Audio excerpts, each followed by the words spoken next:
আসসালামু আলাইকুম। সবাই কেমন আছেন? আশা করি সবাই ভালো আছেন। চলেন আজকে আপনাদের সঙ্গে শেয়ার করি একটি ইউনিক ক্রাফটিং ভিডিও। ক্রাফটিং শুরু করার আগেই যা প্রয়োজন আমি সেগুলো এক জায়গায় গুছিয়ে নিয়েছি। সত্যি বলতে কি পুরোটা শেষ করার পর আমার নিজেরই খুব ভালো লেগেছে। আর সবচেয়ে ভালো ব্যাপার হলো আপনারাও চাইলে এই ক্রাফটটি খুব সহজেই বানাতে পারেন। হাতের কাছে থাকা সামান্য কিছু উপকরণ দিয়ে। চলুন স্টেপ বাই স্টেপ বলি কিভাবে করেছি। প্রথমেই আমি কিছু কার্ডবোর্ড নিয়ে 4 থেকে 5 টুকরো করে নির্দিষ্ট মাপে কেটে নিয়েছি। এরপর একটার সঙ্গে আরেকটা শক্তভাবে লাগিয়ে নিয়েছি গ্লু স্টিক গান দিয়ে। তারপর আইসক্রিম স্টিক কেটে কার্ডবোর্ডের চারপাশে বর্ডার করেছি। যেহেতু স্টিক আর বোর্ডের দুটোই সাদা ছিল, তাই কালো রং করে নিয়েছি যেন আরো ক্লিন লুক আসে। তারপর গ্লু স্টিক গান দিয়ে চারপাশে বর্ডারটাও আবার লাগিয়ে একটার উপর আরেকটা বসিয়ে ঘরের মতো একটি শেপ দিয়েছি। ঘরের ভিতর আমি কিছু চিকন স্টিক ব্যবহার করেছি জানালার ডিজাইন তৈরি করার জন্য। এই চিকন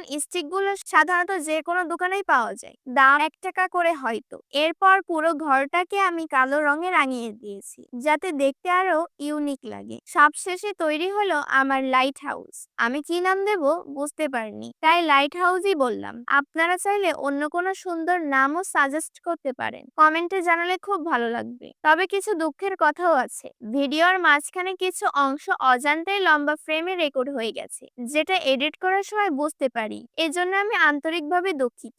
আরেকটা বিষয়, ঘরটা যেহেতু কাগজ দিয়ে তৈরি ছিল, তাই শুটের সময় একটু পড়ে যাওয়ার মতো অবস্থা তৈরি হয়েছিল। তবুও যতটা পেরেছি মন দিয়ে কাজটা শেষ করেছি। সত্যি বলতে প্রথমে ভাবছিলাম এই ভিডিওটা আর আপলোড করব না, কিন্তু অনেক শ্রম অনেক সময় দিয়ে যখন তৈরি করি তখন সেটা আপনাদের সঙ্গে শেয়ার করতে ইচ্ছে করে। তো আজকের এই ক্রাফটিং ভিডিওটি কেমন লাগলো জানাতে ভুলবেন না। আবারও নতুন ভিডিও নিয়ে দেখা হবে ইনশাল্লাহ। সবাই ভালো থাকবেন, সুস্থ থাকবেন। আল্লাহ হাফেজ।